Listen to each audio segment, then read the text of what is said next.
Yeah, hey, we're recording. Greetings, everybody. Welcome, everybody. This is the Lexcia podcast. Welcome to episode 186. Wesley Pepper, of course. And today we're talking to the with art business and artists and so forth with Candice Ganesh-Brady in the UK. We had a lot of technical,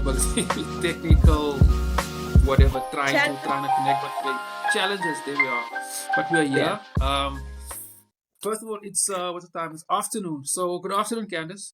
How are Thank you? And welcome to the Yes, Art Lexia podcast. yes, thank you for having me. Like, this has been a journey to get to this point. So I'm so glad that we Yeah, finally like yeah, it's been a journey. really Yeah, laugh about that's a it. But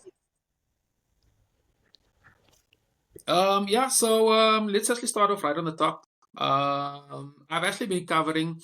I covered a show Monday or a few days ago to do with the Grahamstown Arts Festivals. I know you're based in the UK, but you know that this yeah, time of the year, yeah, it's festivals are exciting. really a big deal.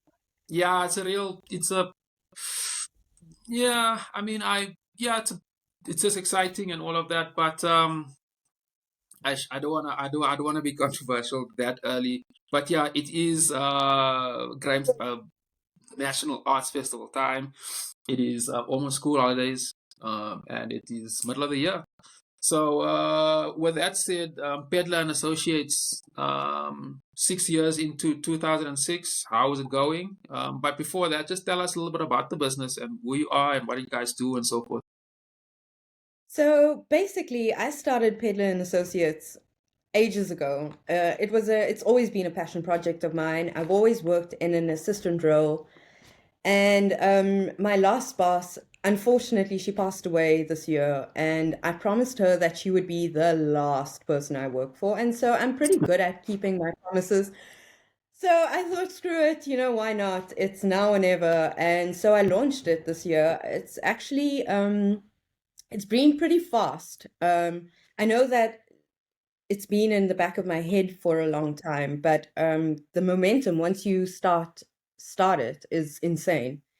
Um, Hmm. I didn't actually formalize the business until this week, so I've officially signed on with the UK as a business. Everything's now just, in the airwaves, and hopefully we're gonna Legit. be official pretty soon. Yeah, legit. And you need that legitimacy. So, we're sort of functioning on Instagram, social media, WhatsApp business, starting small. But in the background, everything is working. So I've got my suppliers lined up, I've got a range, I've got shippers, I've got creative consultants, I've even got a board member on board. So, So you guys selling art? Is that the core so business? well, the core business is to buy and sell creative things, right? And creative things could be bored. I'm interested in what happens when you take a craft and a fine art and you mix them. And where does that line get blurred and where is it like finite? Because in my work, in my 15 years of work and working in creative industries, I've always found that that line is very, very like rigid. People don't want to know about craft if you are in the fine art world. And people find fine art inaccessible if you are in the craft world. So I'm trying to bridge that gap. We have a creative consultancy as well that, I primarily outsource all of that from until I can learn how to do it myself. But yeah, I've got a little team that I'm building up, and it's been great. Like actually great. Going home, I think has probably been the best decision for me. I had 3 weeks and it was amazing. I did a lot of business, a lot of playing golf, a lot of connecting with old people, and yeah, I'm excited. Hmm. Interesting. A lot of stuff to unpack there. When you say arts and crafts, so my understanding of that, or my definition, the difference between the two is that a craft is almost a three-dimensional product that is made by hand, and art is something. Gee, actually, I don't. um, I know Mobile. So just explain to us what's the fundamental difference between the two. Flip, I don't think there is a difference between the two, to be honest. I think it's about the audience and how you present it. And I think it comes down to price points. Really? It's that simple.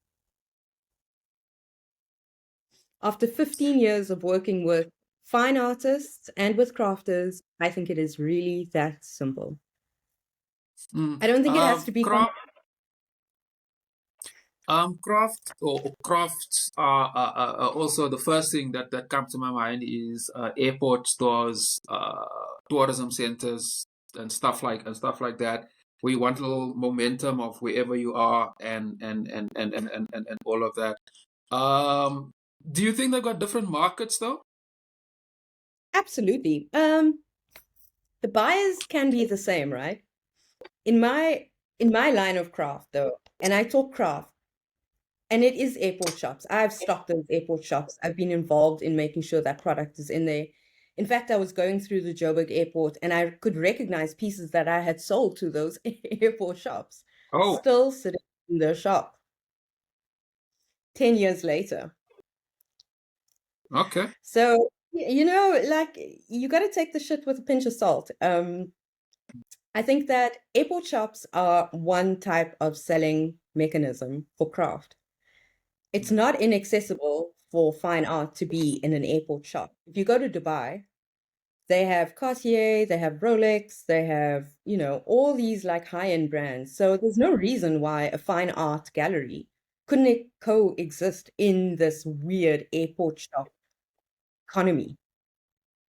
It's interesting. I know a lot of people will, I guess traditional galleries will sort of push back on that. I know that they feel one of the reasons why, I've spoken to an artist, not necessarily on this topic, but she sells in an airport store or close to an airport place. Is packaging. Packaging is, Is packaging. So yeah. this is interesting, man. Hmm? Continue. It's the concept, right? It's packaging on 2 points. It's like conceptually, how are you packaging your product? And two, like physical packaging. Like, is it going to make it to its destination without being damaged? Those are two very important things when you're going into a commercial space, especially if you're coming into it with a creative mindset. Interesting. So tell us about where you getting your art from? Is it because you are based in the UK, but you are here from SA? So are you sourcing your art from local artists? Who are these artists, and how are you working with them? So Pedlar and Associates is global. We're global sourcing specialists, and we start off at home because we know the market really well. I've got a really good connection of suppliers, artists, crafters. The amount of talent back at home in South Africa is insane. And Yeah. so I think that it's untapped and it's like sort of poised. We sort of discussed this very briefly, but it's poised for the Mm. taking. And if you're not going to action it, and if you don't see the gems in all of those stones, then you're never going to get it. I get it. I'm excited by African art, design, craft. And so, for me, it's very easy to see like where the line is and what the path is. Other people don't get it. And I think if you're not creative, you struggle. Mm. You when you say African art, and this is for my listeners as well, especially to listeners who's listening to my, returning listeners, I think.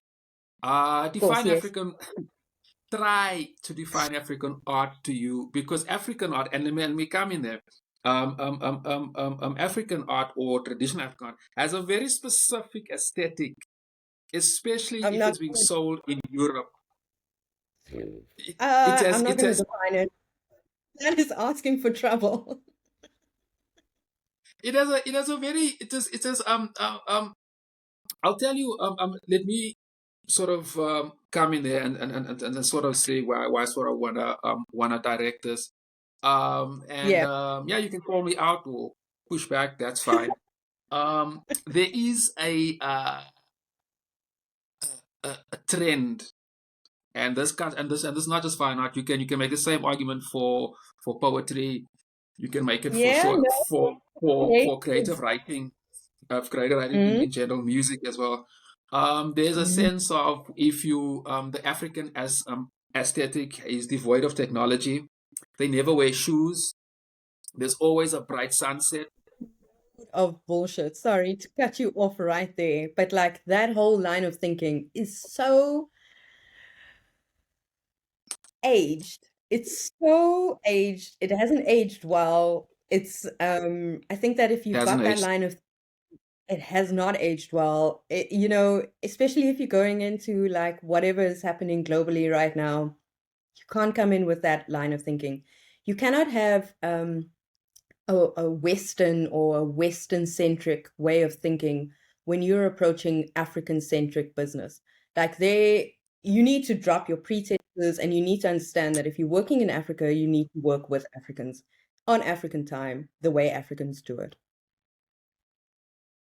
So what type of I mean, clearly you guys have a market. So what type of, I would say, theme or trend type of art you guys source, including crafts as well?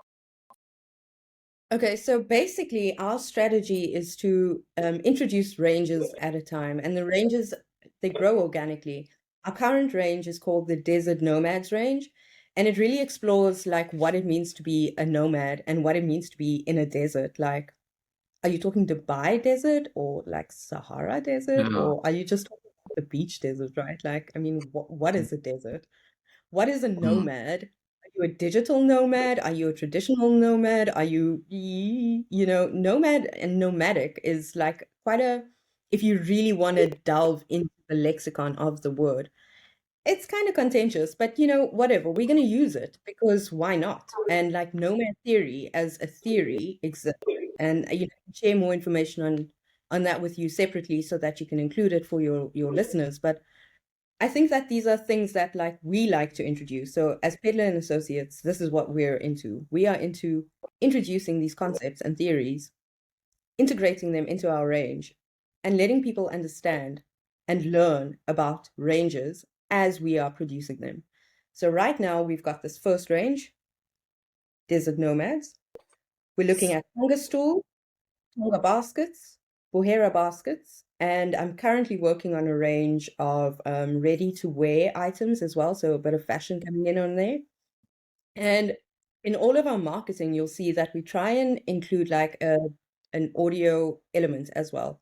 And the audio elements, I try and pick up as many African element sounds as possible, bearing in mind that we're a global entity. Just explain a bit further when you say audio sounds. How do you just explain a bit further? Is that just and it's gonna kind of lead to my next question, like how do you guys operate? So just explain that to me a bit more, please. So, for me as a person and as a creative, I'm interested in that line between audio visual.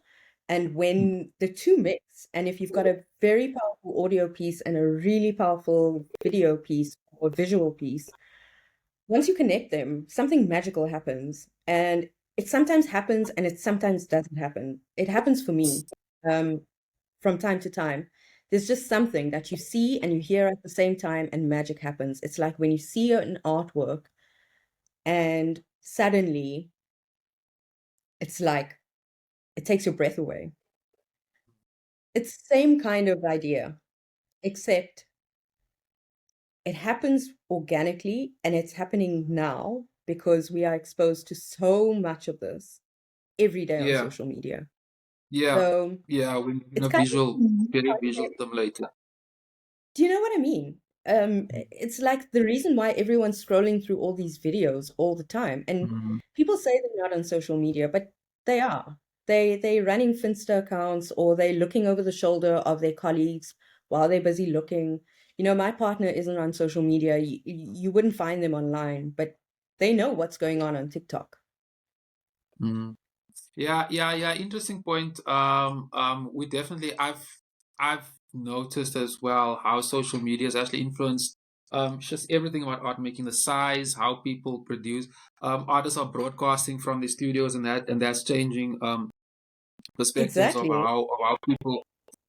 So TikTok, and I know if you want to make a relation more to music, like Spotify has changed music radically. Songs are shorter. They're punchy and they're very formulated, Yeah. which is not necessarily a good thing. No, But I with hate art and that. no, I sorry, hate that. go ahead.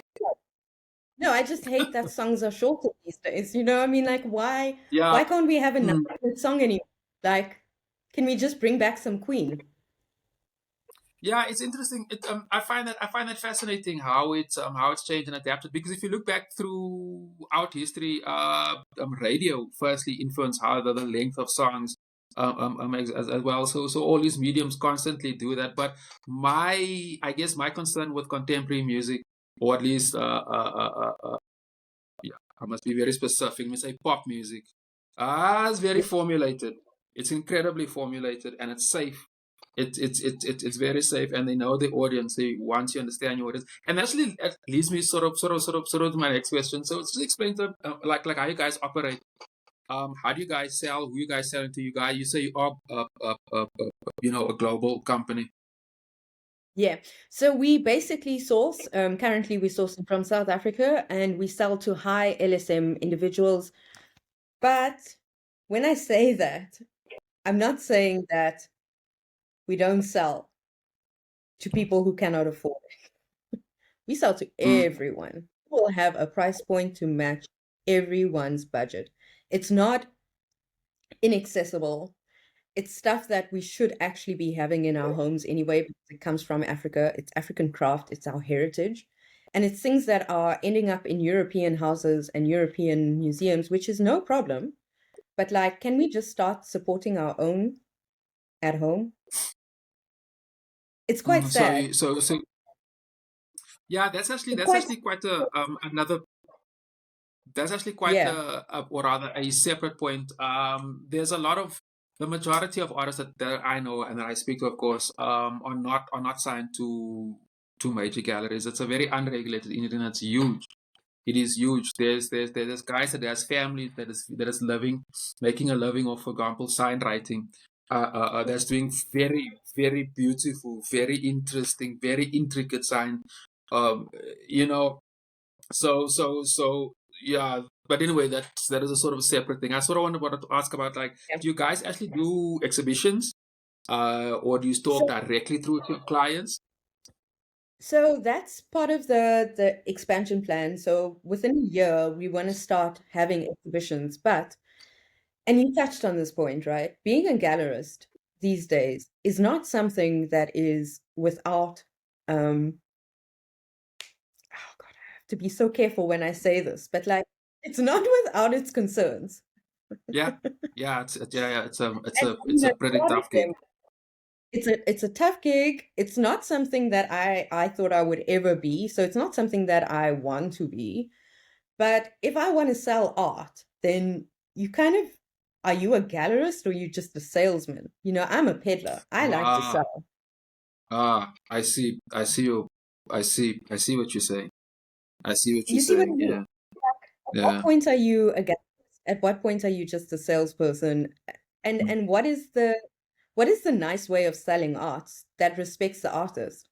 Like, can we just talk about that for a minute? Because I think Let me actually come in there. I'll tell you now. The best selling point is to make the artist money. I don't think an artist gives a shit about who or where or how they sell.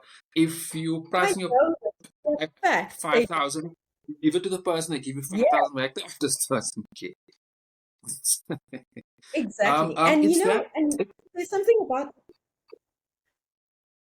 no, sorry, Continue. you go. I was gonna say It's that. something about the payment system. Sorry, Yeah, there's a you, lag. yeah. There is a bit of It's a the lag, payment but no, continue. the payment system needs to be fair. Artists need to be paid on time, and they need to feel like they are getting true value for their money, for their work. And if you're not like hitting those points, then you're not really servicing your artists. And if you're not servicing your artists, then you're not a very good gallerist. Yeah.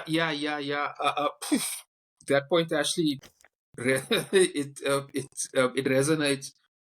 Yeah. The payment option. You are 100% correct there. I was gonna say that.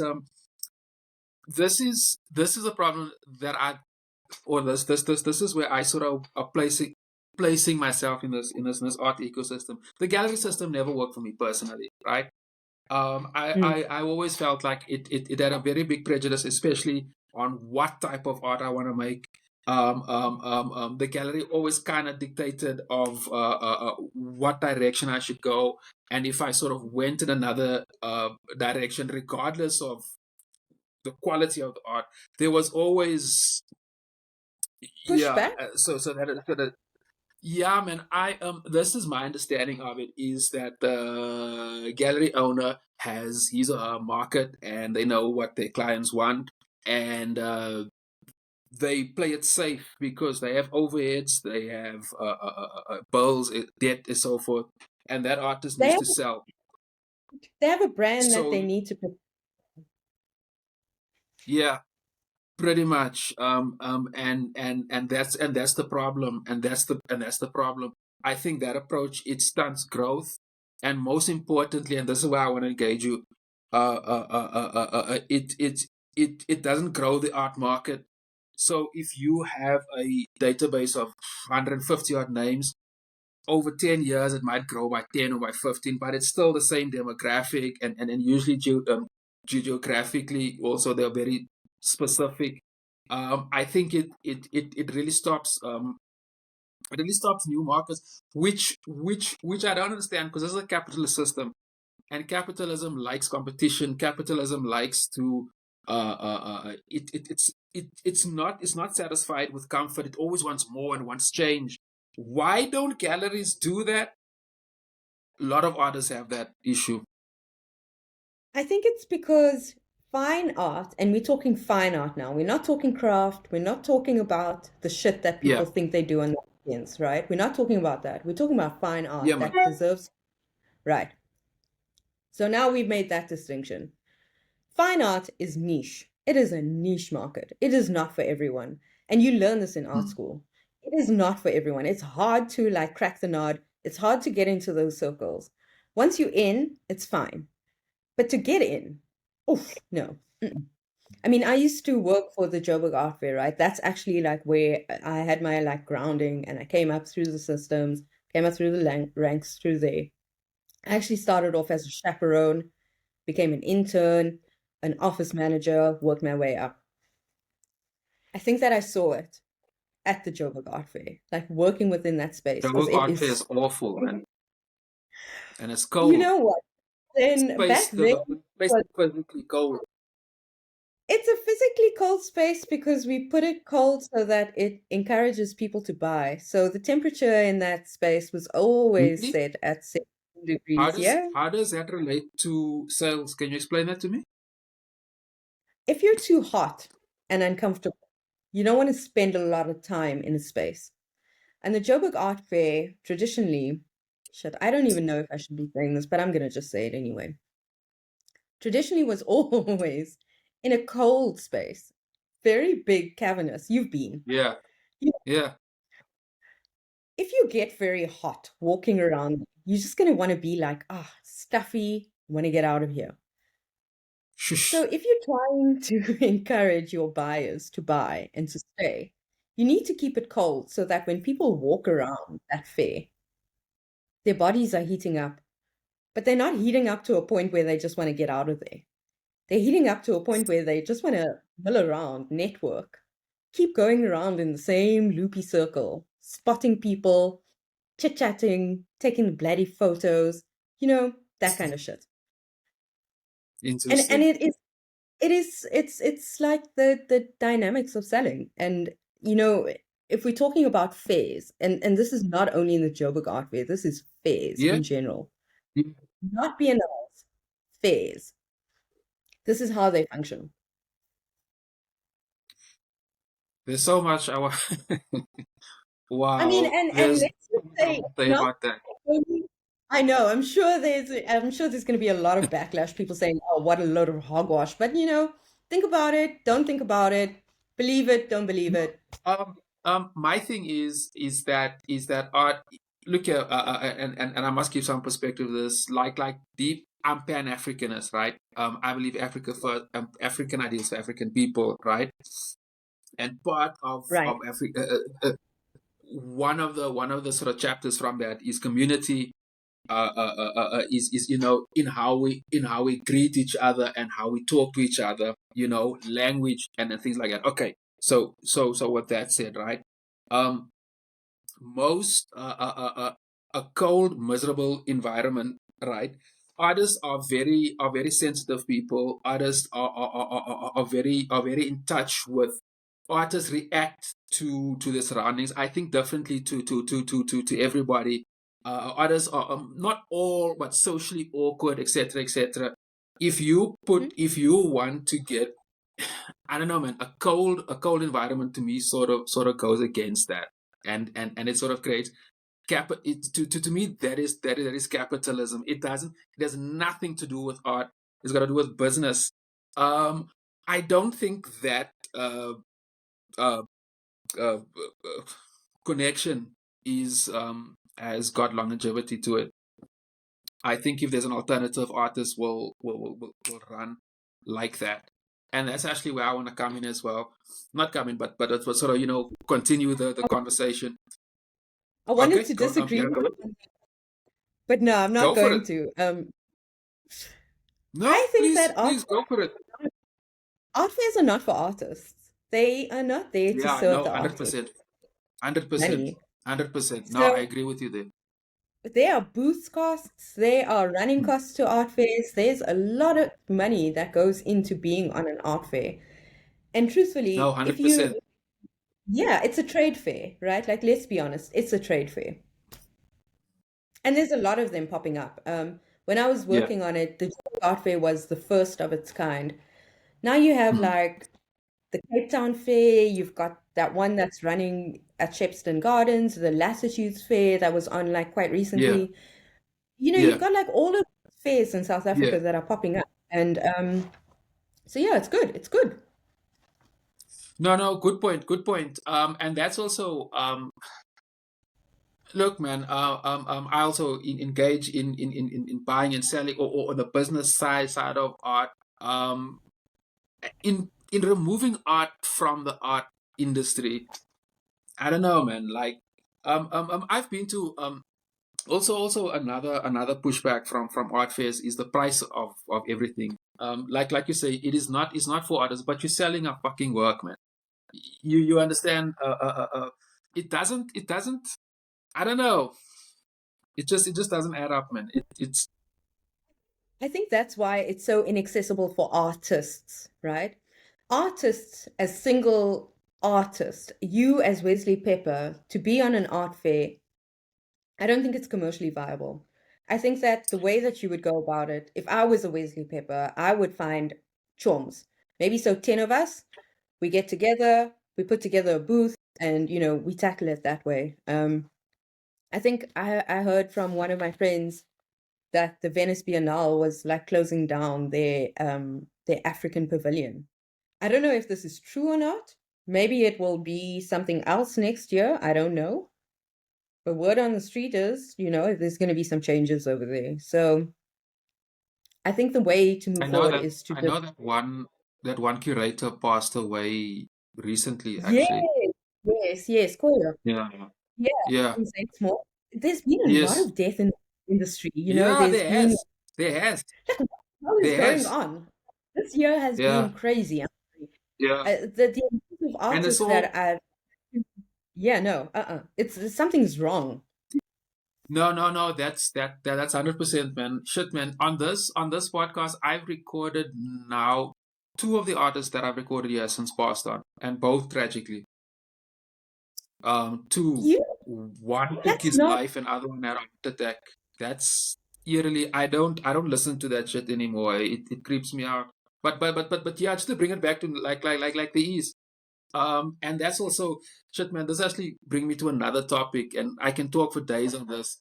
Is that the lifestyle of art? It is encouraged to be a bit more loose, to not have a disciplined lifestyle. It is encouraged, and some of the artists fall into that puddle. And as you say, tragically, is mm, usually just around the corner. And then the irony is that once you pass away, your artwork sells.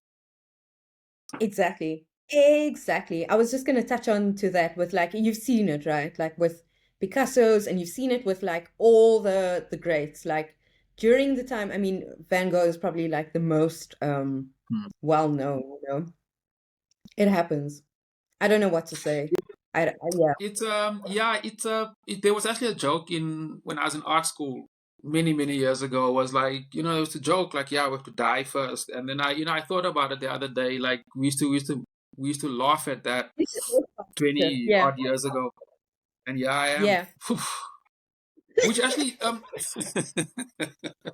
so This is my and that actually leads me. So this is very interesting, man. And it's what I've noticed is that post COVID, and I want to lead. I want to get your feedback on this, your opinion on this. Um, Mhm. Post COVID, so COVID has changed everything for my life in particular, but for artists and the art industry in general. And I'm not talking specifically to fine art, because I worked as a publisher for a while, so I worked a lot with writers and so forth, and book fairs and Yeah. so forth. And that too has changed. The money Yeah. is one thing, but anyway, and this is where I wanna and engaging in artists. I've South Africa, obviously, or majority South African, is that they've identified, um, and you kind of touched on it early on, where you have like a small group of friends and you just do your own thing together, where artists are having sessions like in their backyards. A lot of musicians Yeah. will be having jam sessions like that, and you'll invite your friends, you'll cook and so forth, and you have it all, and then that becomes a uh, you make money off of it. Mhm. What I've so that's the first point. The second one, and then I want to engage you on it, is that all of these and markets are not people who will traditionally go to art galleries, to museums, and so forth.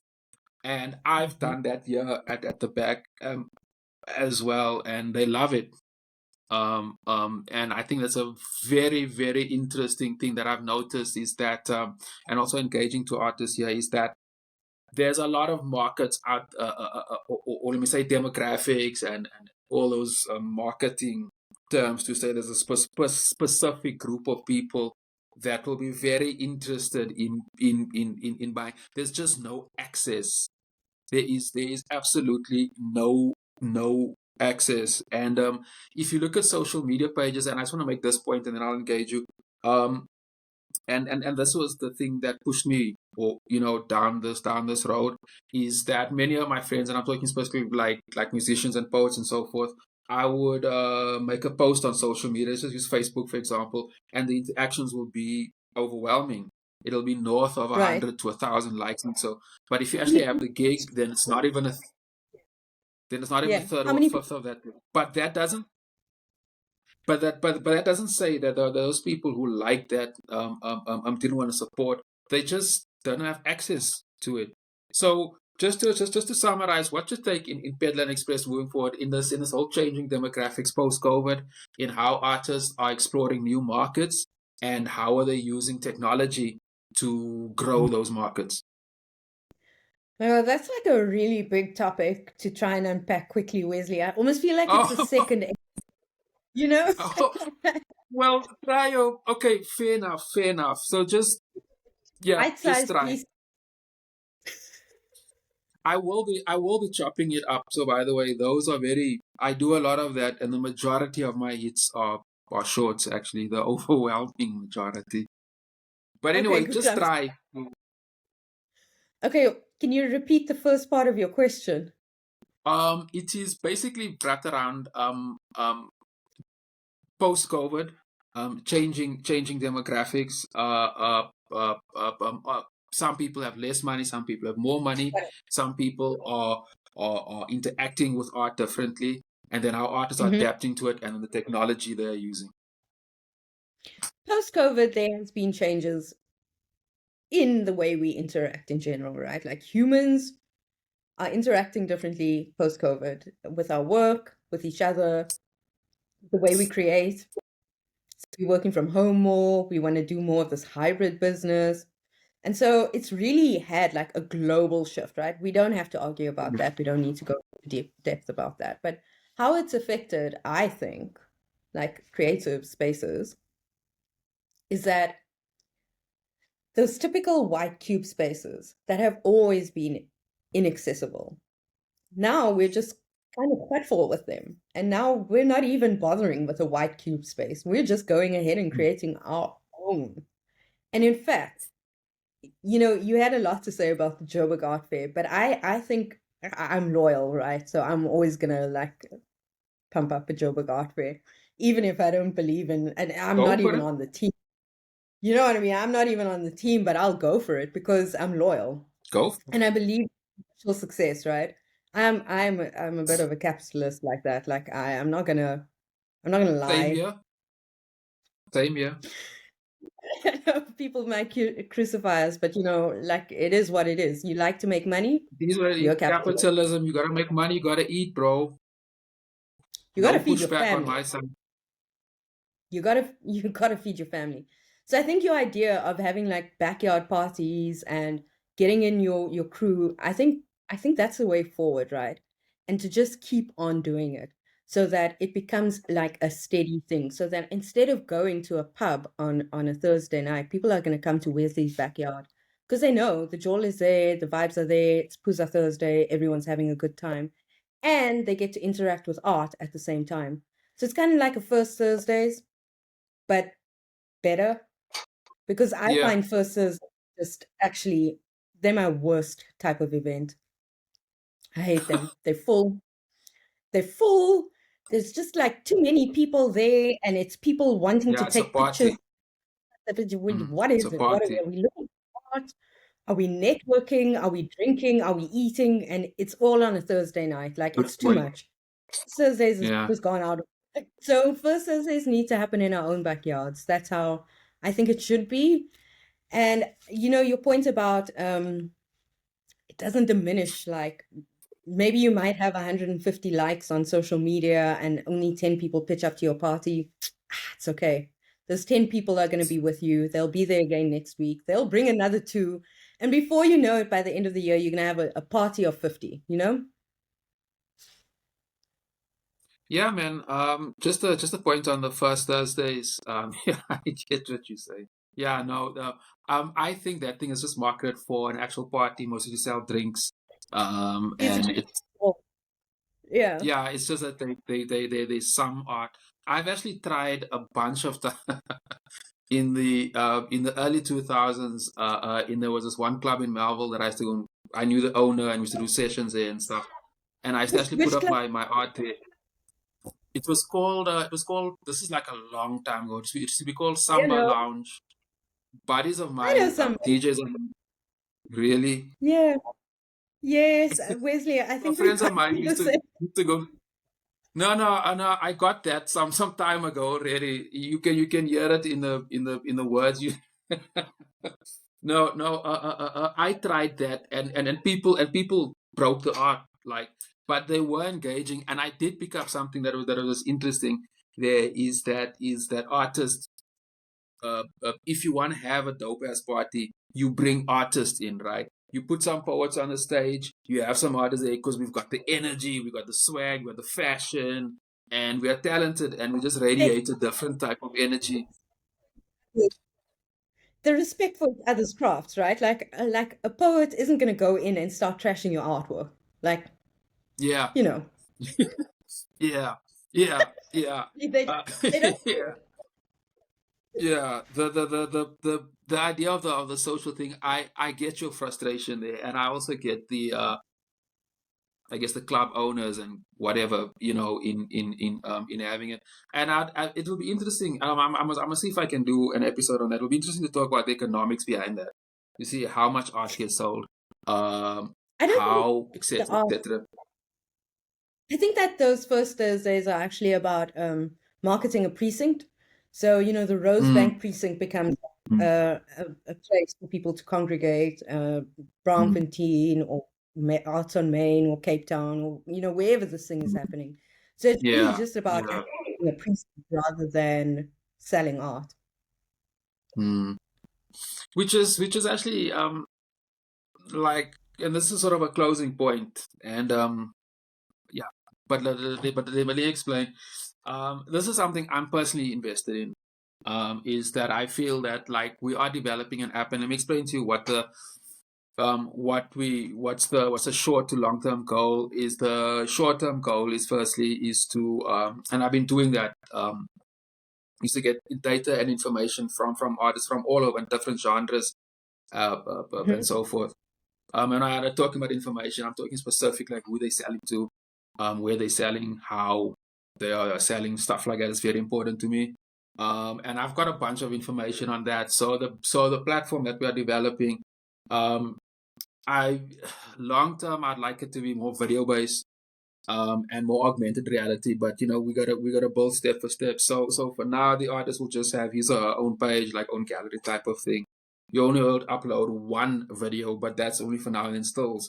But like I'm encouraging artists to sort of document their studio experience, the how they're making work processes. That's why on the podcast I like photography. So I want to know Yes. if you're painting this black, why black, and etc etc, right? So that's the one. Yes.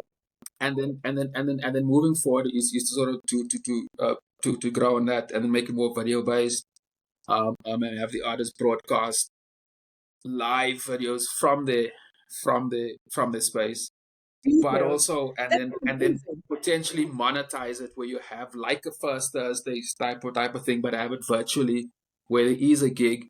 You have paying sort of a Netflix type of setup, where you have paying I love subscribers. that.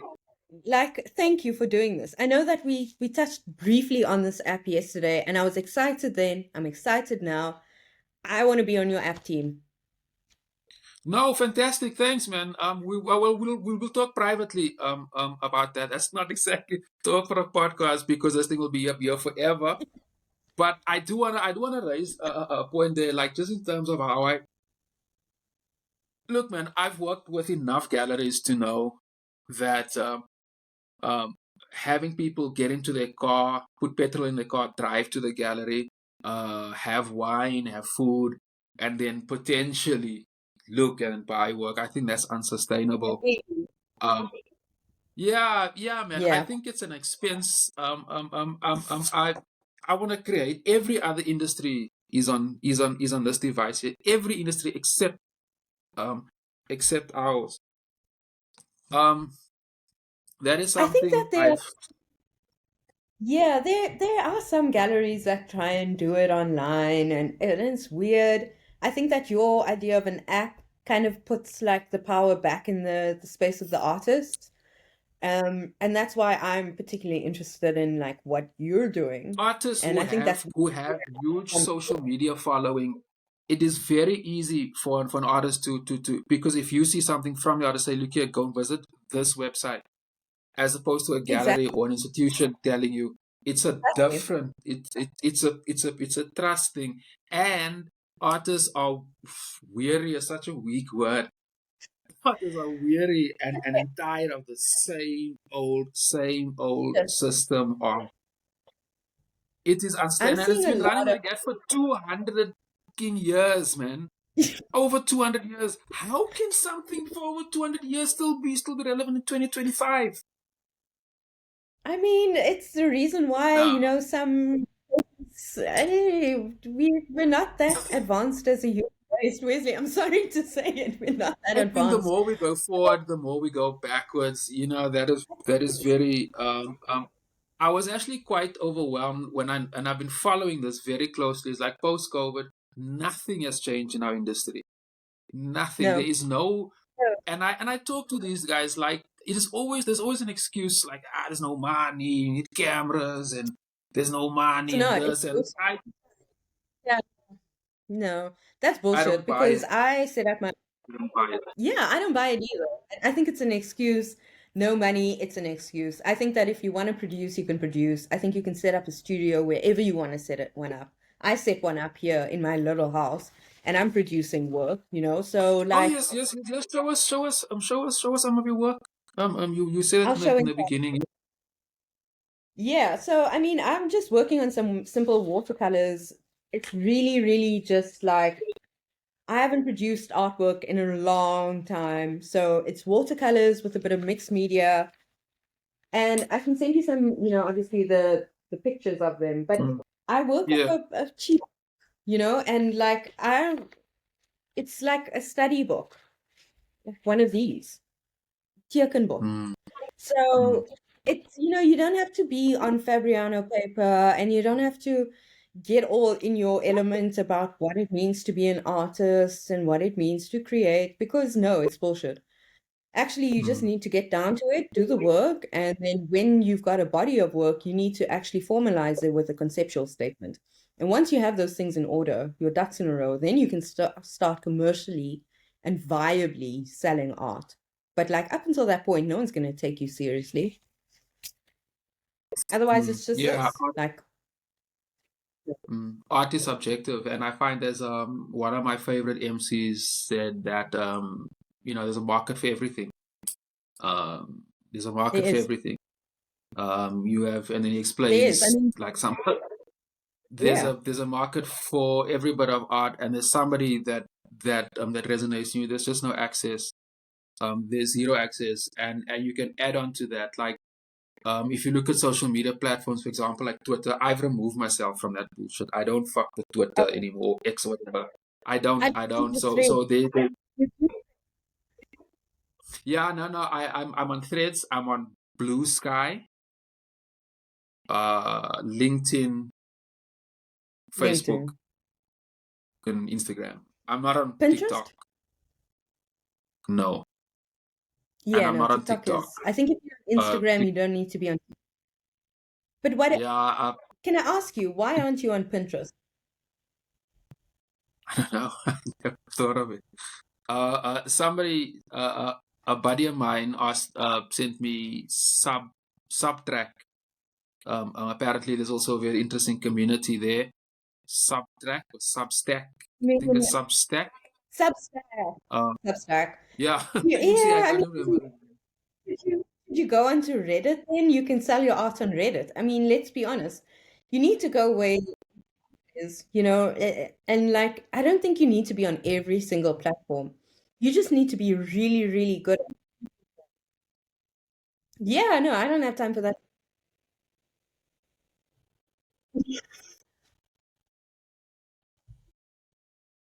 Sorry.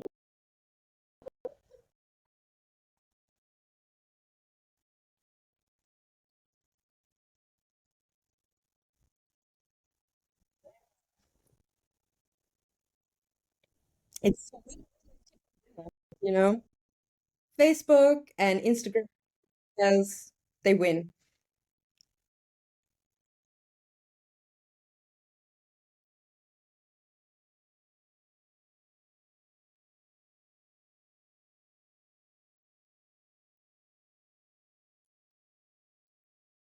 Mhm.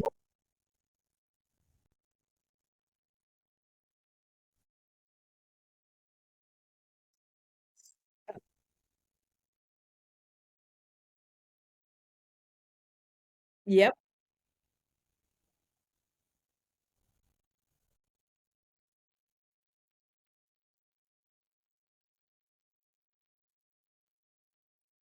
Mhm.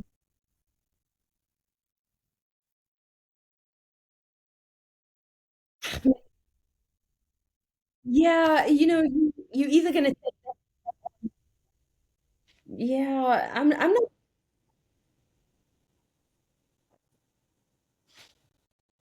Oh,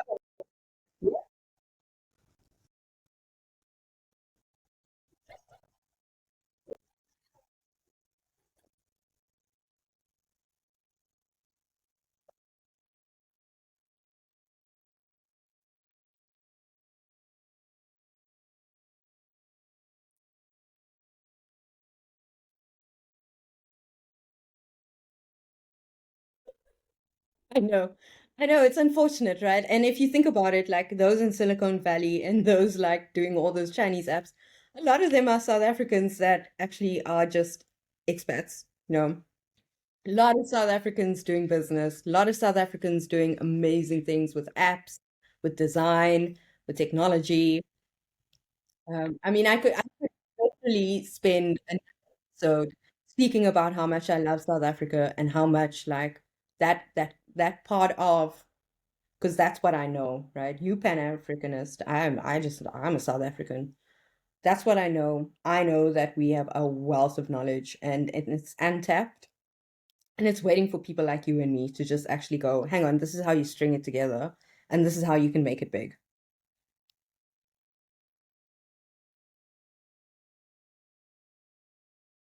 Oh, that-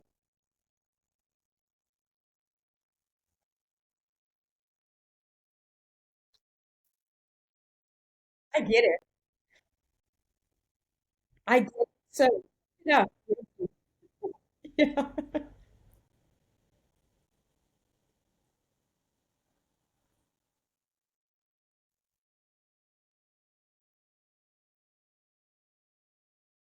People complex, you know?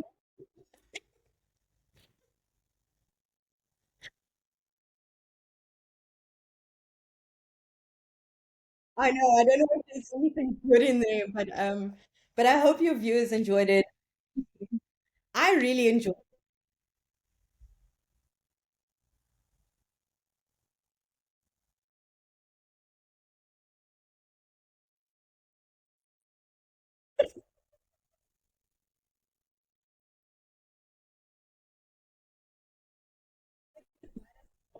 that side. So I think you need to put that to big at the beginning.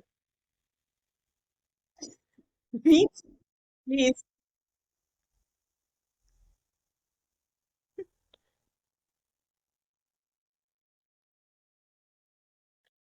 Yes. Obviously,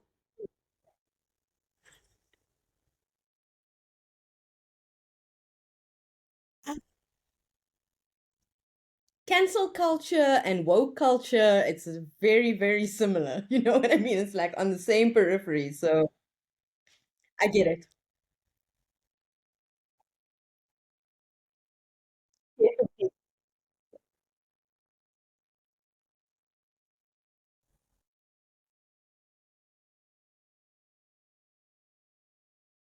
Yeah.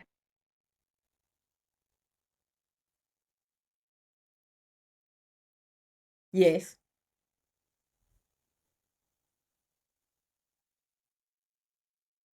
Got it.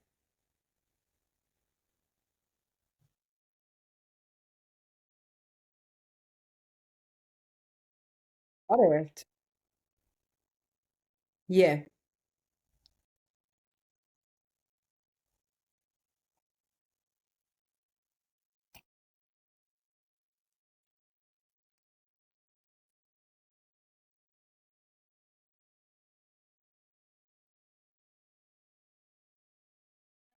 Thank you.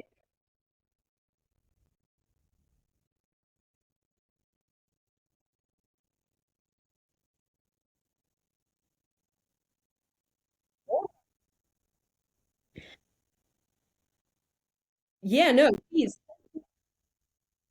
send me what sorry, just I sorry. The lag is bad. I was gonna say, send me what you can and I'll blast it on LinkedIn. You know, I'm very happy to promo for free because why the hell?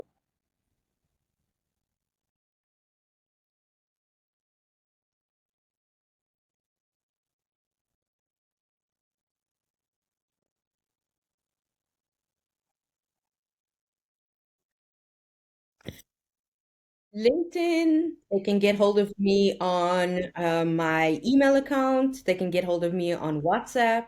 They can even get hold of me on Instagram. I don't really hide.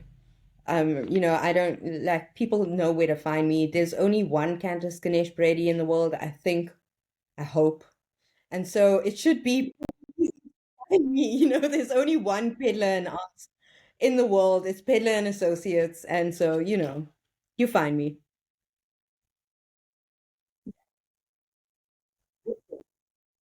Yeah, it was a lot of fun. Next week, I love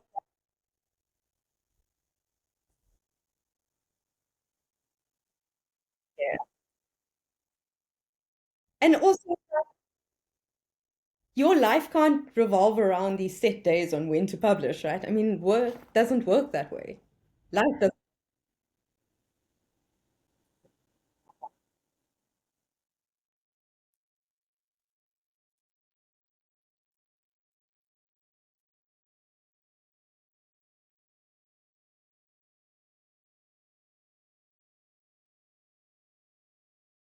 Mm. Yeah,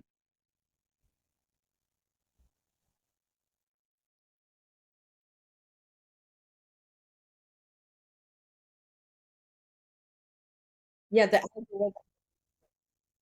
Yeah, what else?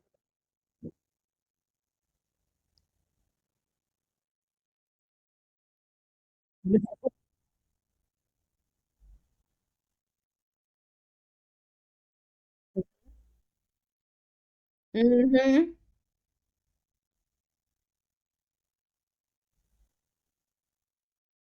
Yeah, no, I'm interested to learn more about yours, but yeah, tell me more offline and thank you so much, Wesley. Yeah.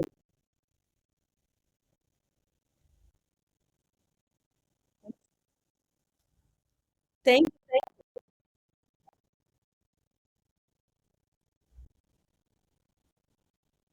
thank you. Bye.